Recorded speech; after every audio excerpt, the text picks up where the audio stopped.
Good morning class. 10th class है।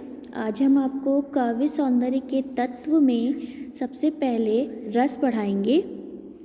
तो रस किसे कहते हैं? रस को पढ़ने से पहले हम ये जान लेते हैं कि रस किसे कहते हैं।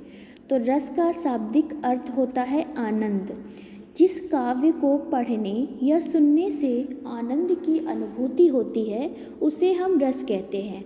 पाठक या श्रोता, पाठक मतलब पढ़ने वाला या फिर बोलने वाला, और श्रोता मतलब होता है सुनने वाला। तो पाठक या श्रोता के हृदय में स्थित स्थायी भाव ही विभाव आदि से संयुक्त होकर रस पूर्ण रूप से परिणत हो जाता है। सर्वप्रथम नाट्य शास्त्र के प्रणेता भरत मुनि ने 2वीं शताब्दी ईसा पूर्व में अपने नाट्य शास्त्र में 36वें अध्याय में नाट्य शास्त्र का प्रामाणिक तथा विस्तृत विवेचन करते हुए कहा कि विश्व में ऐसा कोई ज्ञान नहीं, विद्या, शिल्प, कला, योग और कर्म नहीं जो इसके अंतर्गत आता हो। मतलब कोई भी ऐसा ज्ञान नहीं, कोई भी ऐसी विद्या नहीं, कोई भी ऐसा शिल्प, कला, योग नहीं जो रस के अंतर्गत ना आता हो। रस उत्पन्न होने की प्रक्रिया के विषय में उन्होंने लिखा, विभाव, अनुभाव, व्यभिचारी भाव, संयोग, दृश्य, निष्पत्ति, अर्थात विभाव, अनुभाव, व्यभिचारी भाव, संचारी भाव से रस की निष्पत्ति होती है। आचार्यों ने रस को काव्य की आत्मा माना। भरत मुनि ने विभाव, अनुभाव तथा संचारी भाव को रस के अंग तथा 4 अवयव बताए हैं। सबसे पहले है स्थायी भाव। इसका तात्पर्य प्रधान भाव से होता है।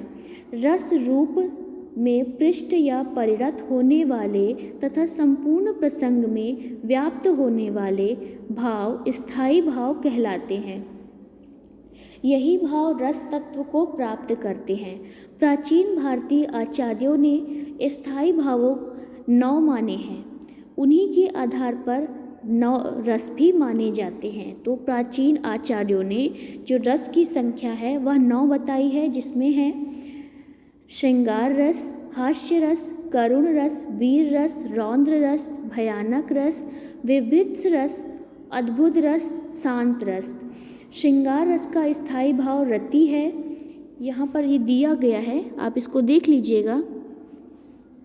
हास्य रस का स्थायी भाव हास्य, करुण रस का स्थायी भाव शोक, रौद्र रस का स्थायी भाव शोक, वीर रस का स्थायी भाव उत्साह, भयानक रस का स्थायी भाव भय, विभत्स रस का स्थायी भाव जुगुप्सा, अद्भुत रस का स्थायी भाव विस्मय और शांत रस का स्थायी भाव होता है निर्वेद।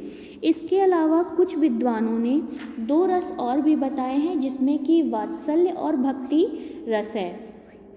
जब बालक के प्रति प्रेम होता है तो उसे हम वात्सल्य रस कहते हैं, और जब ईश्वर के प्रति हमारा प्रेम होता है तो उसे हम भक्ति रस कहते हैं।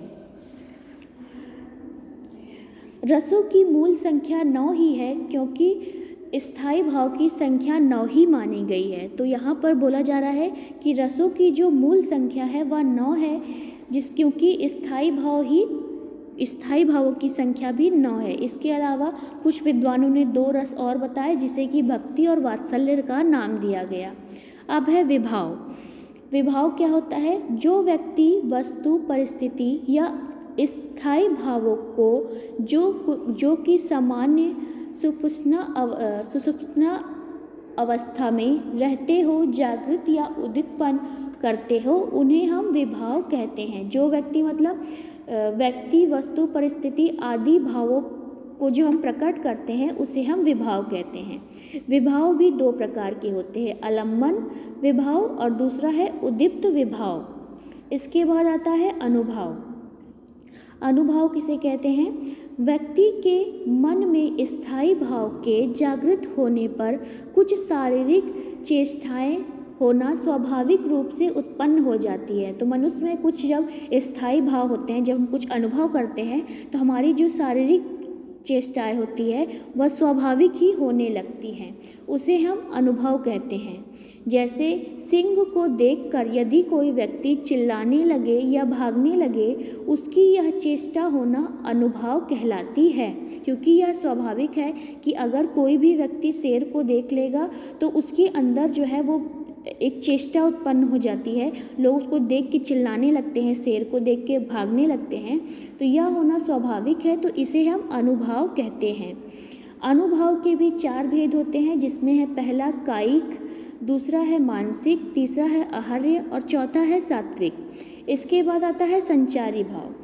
आश्रय के मन में उत्पन्न होने वाले क्षणिक मनोविचारों को हम इस संचारी भाव कहते हैं। मतलब जो आश्रय होता है के मन में, मतलब व्यक्ति के मन में उत्पन्न होने वाले थोड़े से क्षण के लिए जो मनोविकार होता है उसे हम संचारी भाव कहते हैं। ये क्षण भर के लिए उत्पन्न होता है और नष्ट हो जाता है, जबकि स्थायी भाव अंत तक विद्यमान रहता है। जो स्थायी भाव होता है वो शुरू से लेकर अंत तक रहता है, और जो संचारी भाव होता है वो क्षण भर के लिए जो मनोविकार होते हैं, जिसको हम लोग निगेटिव चीज़ें बोलते हैं, तो वह कुछ क्षण के लिए आता है और इसके बाद खत्म हो जाता है। आचार्यों ने संचारी भाव की संख्या 33 निश्चित की है। अब पाठ्यक्रम के अनुसार आपके कोर्स में 2 रस दिए गए हैं, जिसमें है हास्य रस और दूसरा है करुण रस। सबसे पहले हम हास्य रस बता देते हैं।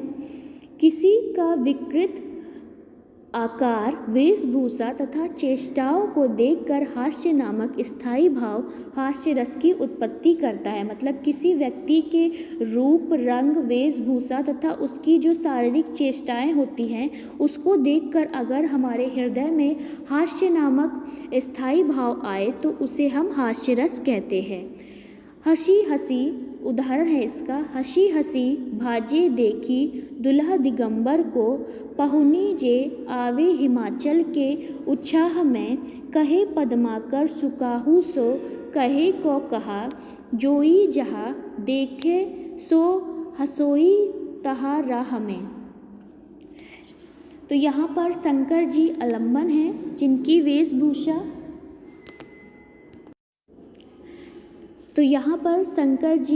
आलम्बन है और इनकी वेशभूषा उदितपन है। हंसना, भागना आदि अनुभाव और हर्ष तथा भय आदि संचारी भाव है, अतः इसी पुष्टि से यह हास्य रस की निष्पत्ति करता है। इसके बाद है करुण रस। करुण रस किसे कहते हैं? शोक, इसका स्थायी भाव होता है शोक। शोक नामक स्थायी भाव, विभाव, अनुभाव तथा संचारी भाव के संयोग से पूर्णता को प्राप्त होने पर करुण रस की निष्पत्ति होती है। इसका उदाहरण, जथा पंख बिनु खग अति दीना, मणि बिनु फन करिबर करहीना, अस मम जीवन बंधु बिनु तोही, जो जड़ देवे जीवाहन मोही। तो यहाँ पर स्थायी शोक भाव है, स्थायी नामक शोक भाव है। लक्ष्मण आलम्बन है। राम का जो उजागर है वह अनुभाव है। हनुमान जी का संजीवनी लेकर न पहुँचना उद्दीपन एवं चिंता, व्याकुलता का विषय है, आदि संचारी भाव है, इसलिए इसमें करुण रस की निष्पत्ति होती है।